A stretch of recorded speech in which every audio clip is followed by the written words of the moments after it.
Hello friends, मेरा नाम भूमिका पटेल है और मैं जिप्सा फर्स्ट एड ट्रेनिंग सेंटर में फर्स्ट एड ट्रेनर हूँ।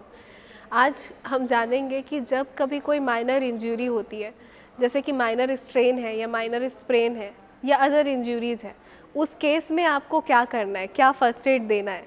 तो उस फर्स्ट एड को हम लोग प्राइस बोलते हैं। P stand for protection, R stand for rest, I stand for ice, C stand for compression and E stand for elevation. देखिए, ये एक स्टेप है और इसी को हमको फॉलो करना है।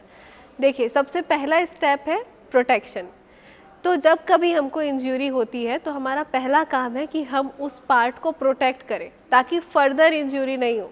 आपको उस पार्ट को प्रॉपर सपोर्ट देना है और उसको इमोबिलाइज कर देना है ताकि उसका मूवमेंट रुक जाए, और आपको उसको प्रॉपर सपोर्ट देना है ताकि इंजरी अभी और नहीं बढ़े।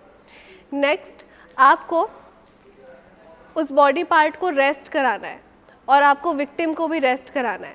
R stand for rest. देखिए, अब आपको ज़्यादा मूवमेंट नहीं करने देना है, क्योंकि सपोज़ हम एक एग्जांपल ले लेते हैं कि किसी को एंकल में स्प्रेन हुआ है, एंकल में किसी को मोच आई है। अब उस कंडीशन में अगर वो उसी एंकल पे अपना मूवमेंट करना चाहेगा, उस पार्ट को यूज़ करना चाहेगा, तो उससे क्या होगा, वो स्प्रेन बढ़ सकता है, लिगामेंट फ्रैक्चर हो सकता है। तो इसलिए क्या करना ज़रूरी है, उस कंडीशन में हमको उस पार्ट से रेस्ट कराना है।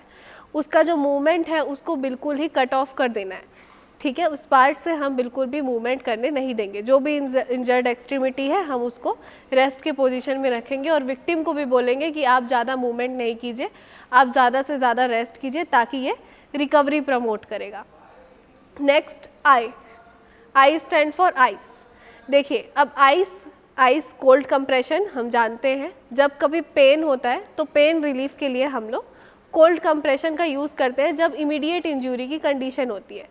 तो जब कभी तुरंत चोट लगा है तो हम उसमें हीट एप्लीकेशन नहीं करके कोल्ड एप्लीकेशन करते हैं ताकि पेन को रिलीव कर सके। अब कभी जब इंजरी की कंडीशन है तो ये जाहिर सी बात है कि विक्टिम को एक्सेसिव पेन फील होगा और हमारा काम है कि उस पेन को हमको रिड्यूस करना है, तो हम उसके लिए आइस का यूज़ करेंगे। आपको आइस को क्या करना है, कभी भी याद रखना है कि आइस को डायरेक्टली आपको स्किन में टच नहीं कराना है। आपको कोई कपड़ा लेना है, उसमें आइस को रैप करना है और उस पार्ट में आपको अप्लाई करना है। अगर आपके पास आइस अवेलेबल नहीं है तो कोई ऐसा बैग, कोई ऐसा वेजिटेबल से भरा हुआ आइस वाला बैग, ऐसा आप यूज़ कर सकते हैं। कोई भी ठंडा चीज़ आप यूज़ कर सकते हैं या आप वाटर से कोल्ड कंप्रेस बना के यूज़ कर सकते हैं। आपको साइट में 20 मिनट्स तक अप्लाई करना है। हर 3 से 4 घंटे में आप उसमें अप्लाई कर सकते हो 20 मिनट्स के लिए, ताकि पेन रिलीफ होता रहे। नेक्स्ट है सी स्टैंड फॉर कंप्रेशन। आपको उस पार्ट में कंप्रेशन देना है।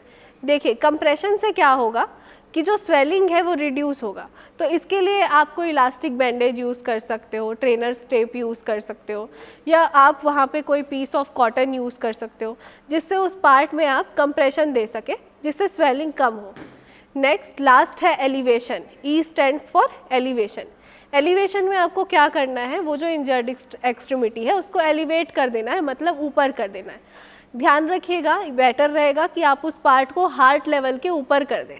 इससे क्या होगा कि जो ब्लड का सर्कुलेशन है उस पार्ट में वो रिड्यूस हो जाएगा, जिससे वहाँ पे फ्लूइड एक्यूमुलेशन के जो चांसेस है वो कम हो जाएंगे और उससे स्वेलिंग भी रिड्यूस होगा और ब्लीडिंग भी कंट्रोल होगी।